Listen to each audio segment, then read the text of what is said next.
Hey, what's going on, guys? Now, this is a funny story about black love, and I thought it would be interesting because I'm actually going to be getting married soon. I believe deeply in black love and black men and black women expressing their love for each other. But this one's an interesting one, and there's actually a financial lesson behind it. So, there's a couple that was actually planning to get married, and they sent out invitations with images of themselves at this lavish $5.7 million mansion. And the only problem is that the mansion was not theirs. They were lying, they were fronting, they were pretending it was somebody else's house.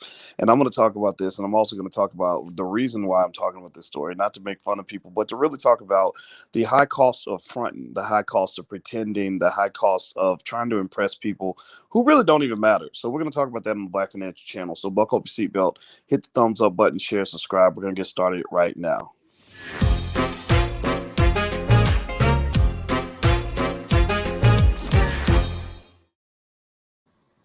Hey, what's going on, guys? My name is Dr. Boyce Watkins. Welcome to the Black Financial Channel. That's theblackfinancialchannel.com. And, we talk about economics from a black perspective. And this is an economic story. And I'm going to tell you why it is and why I'm bringing this up.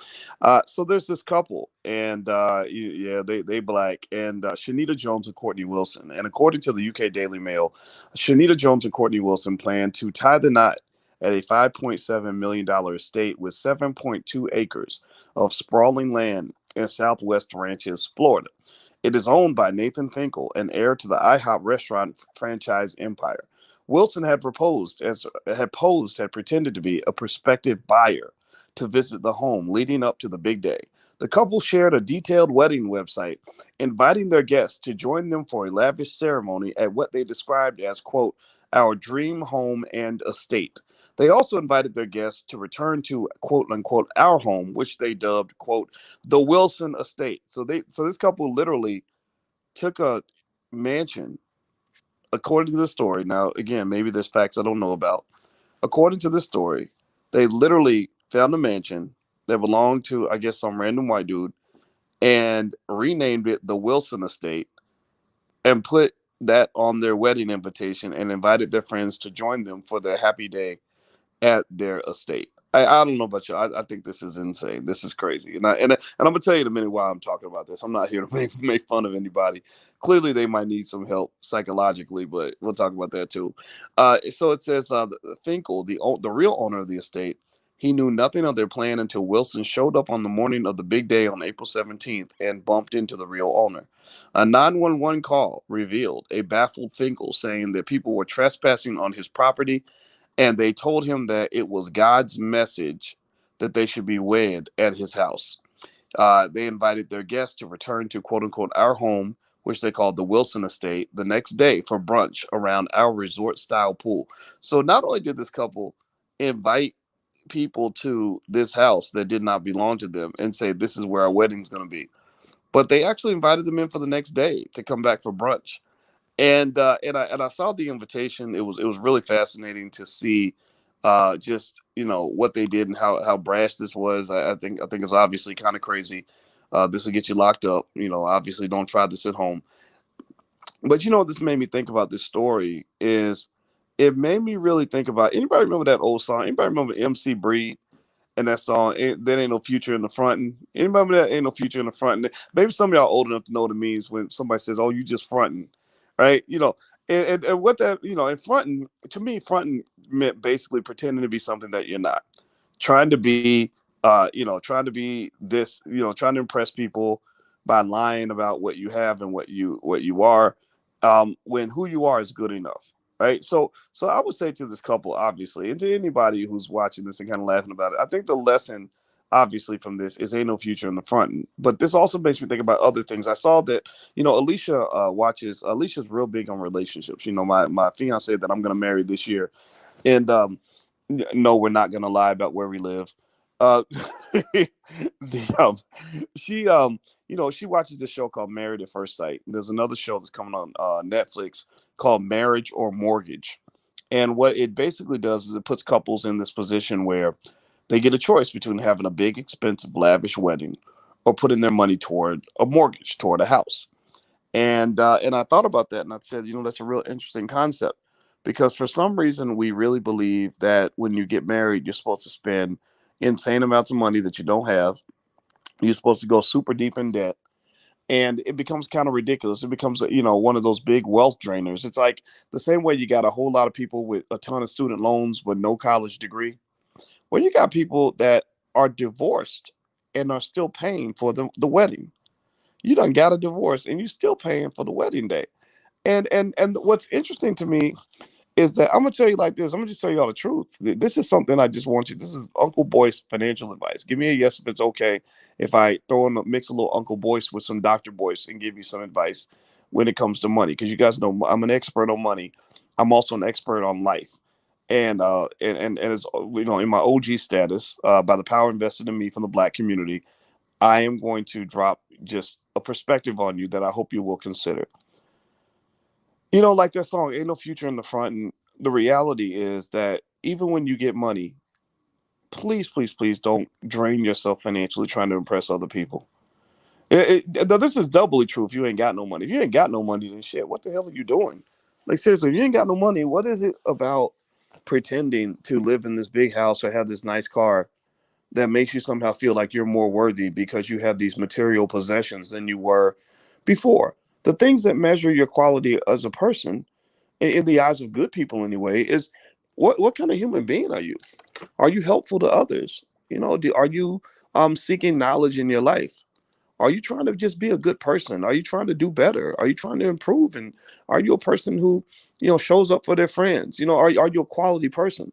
Anybody who overjudges you based on whether you got a Gucci bag or a Walmart bag, or somebody who judges you based on what kind of car you drive, those are not the types of people you want to try to form relationships with anyway. Those are crappy friends. They are terrible people to be in relationships with.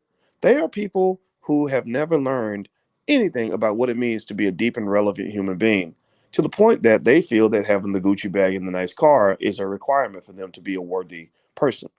Now, this is not anti, material stuff. This is not anti luxury. If you like luxury, ain't nothing wrong with that. I'm not dissing that at all. I'm gonna tell you like this, just to tell on myself. When I go on a trip, I swear to God, when I pick a hotel room, Alicia, she grew up in the hood. Alicia, was well, we both grew up poor, but Alicia, is still she still has that kind of, as Ice Cube said in his song. He has a song called Hood Mentality. Sometimes Alicia's hood mentality comes out where she swears we can't afford stuff that we can easily afford. And sometimes, and so she'll get the standard room at the cheap hotel, and I'll say no, I want the very nice room at the expensive hotel because I work hard and I want us to enjoy something comfortable and that we're gonna be able to appreciate. But the thing is though, that you can't take that stuff too seriously. You can't get so caught up in the material stuff that you think that that's just all that there is. You can't get so caught up in the material stuff that you think that that matters more than the substance. See, like right now I'm visiting Atlanta, and we're down here kind of doing some stuff. We're making some investments in real estate and whatnot. And Atlanta's an interesting place because there's a whole lot of fronting that happens in Atlanta. Give me a yes or no if you know what I'm talking about. Have you ever been down to Atlanta and seen how many fronting ass people there are down here? I'm talking about broke as hell, but got stuff on, wearing stuff that I choose not to be able to ever afford. Now, mind you, I'm an investor. I'm not broke. I'm not talking. I don't like talking about money in that context because that's not relevant. But believe me, I wouldn't be sitting here talking about investing if I wasn't a significant investor. So, all that stuff that they're wearing, I could buy it if I wanted to. If I wanted to throw money away, I could. But I would never do that. And but I see people. I mean, just I'm talking about Coach this, Gucci that, the purses, the leather. I think so. I saw somebody, I think they had Coach pants on. I didn't know Coach made pants. I'm talking about the cars, and everybody's trying to show out. Everything is fake. Everything is superficial. And I don't know about y'all, man, but I'll just say this. I have, when I was single, and I would meet women. If you ever wanted to really turn me off, show up as a person who's all into that material, flashy stuff. I mean, believe me, I met people who, wanted to be women who wanted to be closer to me because they knew I could afford those things, but they didn't understand. If I smelled that kind of mindset on you early in the game, I wasn't interested. it doesn't mean you can't like nice stuff. Everybody likes nice stuff at some point, but when that is kind of your meaning of life, that tells me that you've only evolved to a certain point in your existence, and you've only reached a certain level in your vibration, that you're still stuck on this materialism, and there's no value in that, man. Like, there's a whole universe out there beyond what you're wearing and what you're driving and what kind of house you have. So when I saw this couple, it's fascinating. I'm like, okay, so y'all really trying to go to jail just so you can impress people like that? It makes me feel, I really feel bad for them, because maybe it means that they had a dream of being successful and they never reached it. um, but I don't feel too bad for them, because those of us who have actually accomplished a little bit, who have a little something, something, a lot of times it was because you did the work. Those of you out here who have the nice stuff or can afford it, I congratulate you, because there's a good chance that you made sacrifices other people didn't. You did things other people wouldn't do. You took risks that other people wouldn't take. You had discipline where others had none. And all I can say is that typically the people that tend to want the material stuff the most usually, on average, unfortunately, tend to be the people who are the least willing to make that sacrifice. And those who are most willing to make that sacrifice, meaning the long-term investments you have to make in order to get your wealth to a point where you can afford things like that, those are the people who don't need that false validation in order for them to feel successful. When you really start winning, when you really start succeeding, you ain't gonna have to wear a goddamn Gucci bag to prove to people that you are somebody. You just, because you are. You know it inside. So that's my point. It's that when you talk about trying to keep up with the Joneses, don't do it, because what it'll do is it'll drive you crazy. It's almost how they talk about how on social media people are depressed because they're trying to make their real life match somebody else's fake life. It's like a track athlete trying to compete with somebody on steroids. You can't be a natural athlete and run against a guy who's got the best steroids. So you can't pretend like, just, or little girls when they grow up trying to compare their bodies to supermodels who've been photoshopped on a magazine. How do you compare your real body to somebody's Photoshop body? You can't. It's not a fair comparison. So a lot of the people that walk around with the nicest stuff, the ones where you go to their house and you see what kind of TV they got, or you see what kind of house they're living in, what kind of apartment they have, what kind of car they drive, what kind of clothes they wear. And you start feeling this inferiority thing. Or maybe you see them, the humble brag where somebody will take a picture in front of a Mercedes and put it on Instagram and type the word blessed, or something on it to be like, yeah, I'm humble and I'm blessed, but look at my Mercedes. Look, I've actually made it. And again, you should really feel sorry for those people, because that means that there's something missing typically that causes them to do that kind of thing. People in that category, in many cases, not in every case, but a lot of times, you don't know what's going on beneath the surface. You don't know that the reason they have that car is because they are in a shit ton of debt.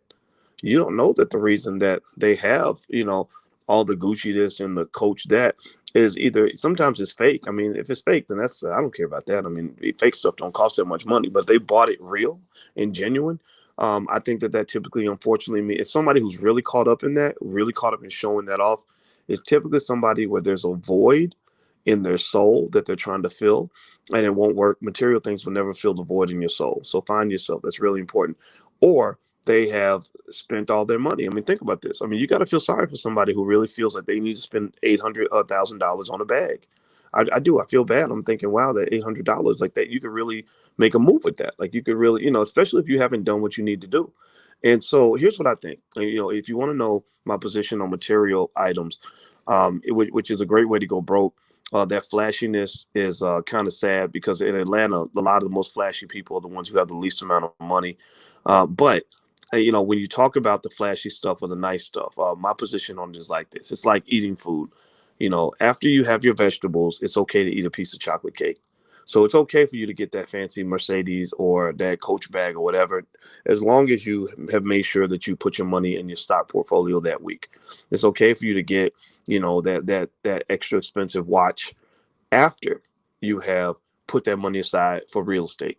But if you are driving a car with a big ass car note, living in an apartment with a big old rent, a big old rent payment every month, and you haven't invested a penny, but yet you appear to be living flashy, then unfortunately that kind of makes you stupid. To be honest with you, it makes you financially immature.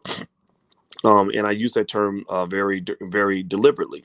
Financial immaturity is where you're not managing your money like a grown up. A child, if you give a child money, the child is gonna what's the child gonna do if they get money? Y'all tell me in the chat. What if you give a 7-year old $80? What do you think a 7-year old is gonna do with $80? What's gonna be the first instinct? They're gonna go buy candy with it. They're gonna go buy shoes with it. They're gonna get a new toy with it. They're gonna buy a video game with it. Right? They're not, the 7-year old ain't gonna be like, well, I got bills to pay. We got to pay the mortgage, and we want to put a down payment on a house. A 7-year old ain't gonna do that. The 7-year old is gonna go and do immature things with that money. And unfortunately, because financial literacy is not something that is pushed in a lot of our families at an early age, a lot of us grow up and we spend money like 7-year olds. You get that nice job, you working for that white man who's paying you better than the last white man you worked for, and you get that check. You go get you an apartment, the nicest apartment you can. So you're buying a condo for another white man. You're giving it away as a gift. You're giving him a $200,000, $300,000 gift because he's taking that mortgage, he's taking that rent payment, and he's paying his condo mortgage with that. So when you paid rent to him for 20 years, he owns that unit because you bought it for him, and you own nothing. And then you take the rest of your money. You want to go out with your friends and go to the club, go on trips or whatever, and you do all these leisure activities with your money. But there's no conversation about creating capital with that money. There's not enough conversation about what you can actually own with that money. So again, this is not anti-material stuff. I want to make that clear. This is not mean I'm gonna make fun of you if you want a pair of Jordans. If I make fun of you for wearing Jordans, I'll be making fun of myself because I actually own Jordans. I own probably about 5, 6 pairs of Nikes. But I will never spend more on Nike shoes than I would spend on Nike stock and other related assets. This is not anti fancy trips. I go on trips all the time. I travel on a regular year. I probably get on the airplane about 70 times a year. I love taking trips. And when I go on trips, I do not travel coach. A lot of times I will fly first class and I will stay in a fancy hotel. All those things are okay. The key idea is you got to handle your business first. Okay. That's my point. Handle your business. And so when I saw this story, what this made me think about is people that have found that, which is really actually true in some cases, that it's easier to pretend that you handle your business than it is to actually handle your business. Handling your business is hard. It takes a lot of discipline. It takes a lot of commitment. It takes a lot of sacrifice. It takes a lot of struggle. You're not going to be the coolest person out here. Before I had a chance to, I'm gonna tell you like this. When I actually started making a lot of money, it was very interesting to observe how I suddenly became so handsome to so many women that would have definitely looked right past me when I was a dusty ass graduate student, who could barely pay the rent. Like seriously, it was really fascinating to me, and I just think about the fact that when people say, "Oh, you look at how lucky you are," you have this nice stuff or whatever. I think about the fact that like, no, it's not luck, man. I'm 49 years old. I was grinding for many years, like well over a decade, and grinding in misery. I was not the coolest kid on the block. I was the weirdo. I was the one who was sitting there suffering in silence. I was making sacrifices a lot of my friends were not making. So stop that. Stop acting like Jesus blesses you and gives you opportunities and gives you access to wealth. No, you got to earn that shit, man. You got to invest. You got to plant a seed. If you want a big harvest, you must plant a seed.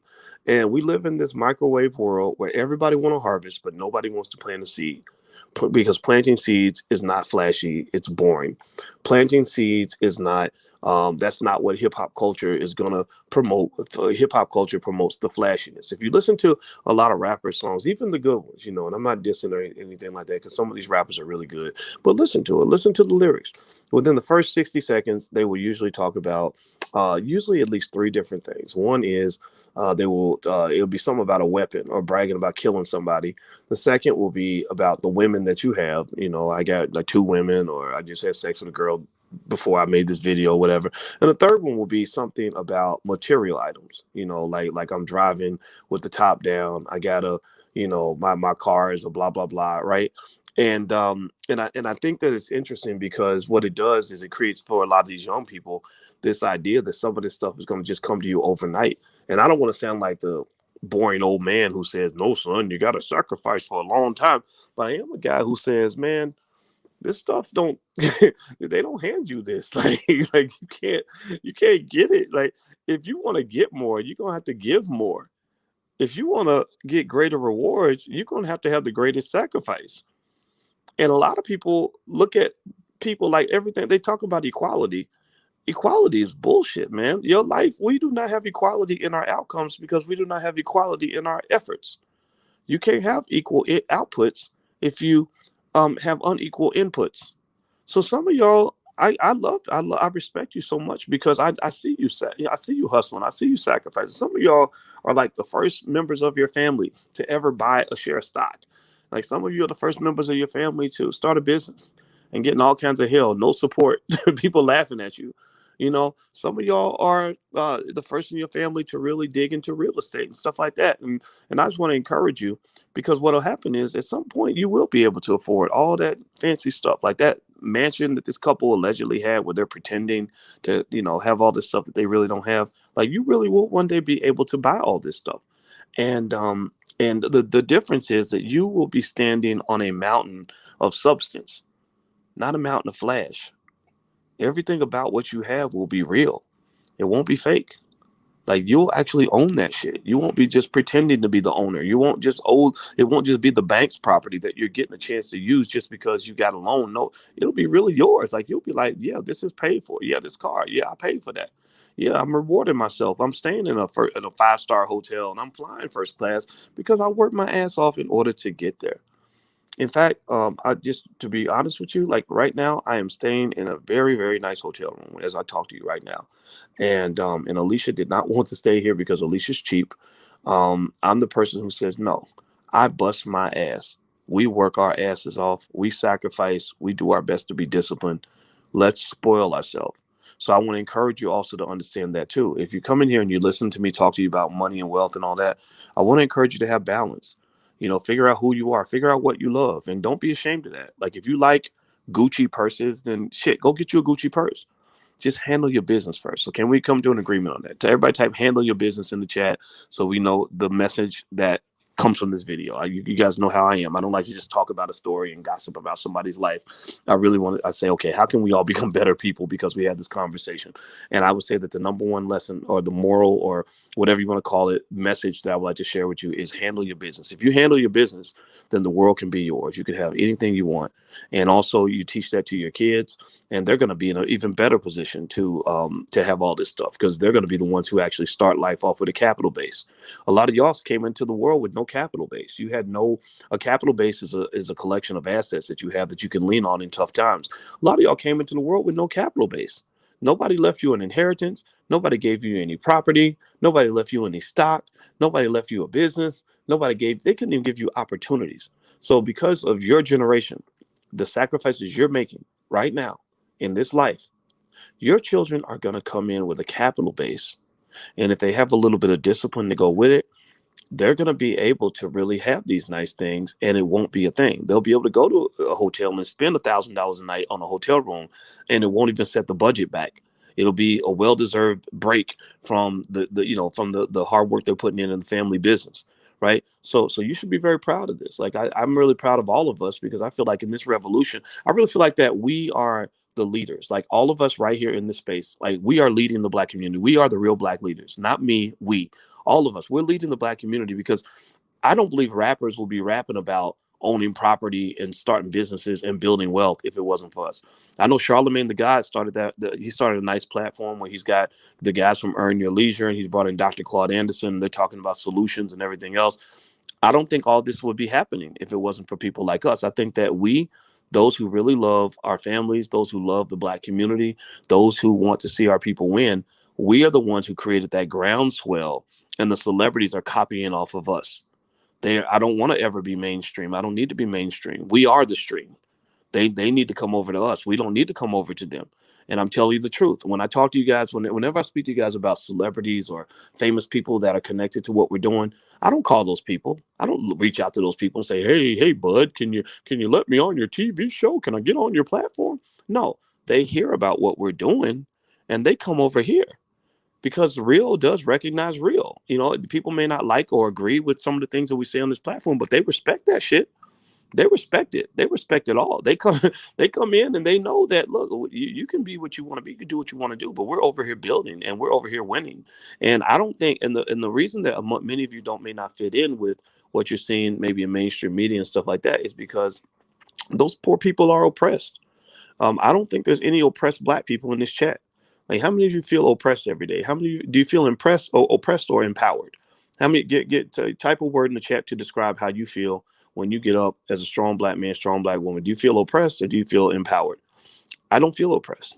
I don't believe that we're oppressed. I don't believe that we're under constant threat that somebody's gonna come take everything away and ruin us. No, no, no. I feel empowered, and that's a commitment. That's an ideology, and that's because we're builders. Builders don't feel oppressed because builders build their own. When you build something of your own, even if it's small, you feel strong because you're like, well, it may not be shit, but it's my shit. It may not be much, but it's mine, right? People that are oppressed tend to be people that are constantly knocking on other people's doors, begging other people for opportunities, looking for other people to accept them, looking for love in all the wrong places. We're not looking for anybody to accept anything that we're doing. And what's happening is that people are looking over, the people that take a second to actually listen to what we discuss on this platform. They're listening and they're like, hey, this might actually work. Okay, this actually makes sense. And they start copying us. So congratulations. All of y'all are part of this revolution. I am absolutely, utterly convinced without any doubt whatsoever that the black community will remember this era for the next 200, 300, 400 years. I believe that we are the difference makers. We are the new Garveys. We are the ones who are making things happen. And I just applaud all of you, for the role that you're playing in your own family in terms of doing that. So anyway, that's my 2 cents. That's what's on my mind. That's what I'm thinking about. I'm gonna get out of here. I'm gonna spend some time with Alicia. But I hope you guys have a good day, and hit the thumbs up button on the way out. And by the way, we have a love and money curriculum in the Black Business School. So if that's your kind of thing, feel free to go to the blackloveblueprint.com and take a look. It's right there. So I'm out of here. Have a good day, and I'll talk to you soon. Be good. Peace.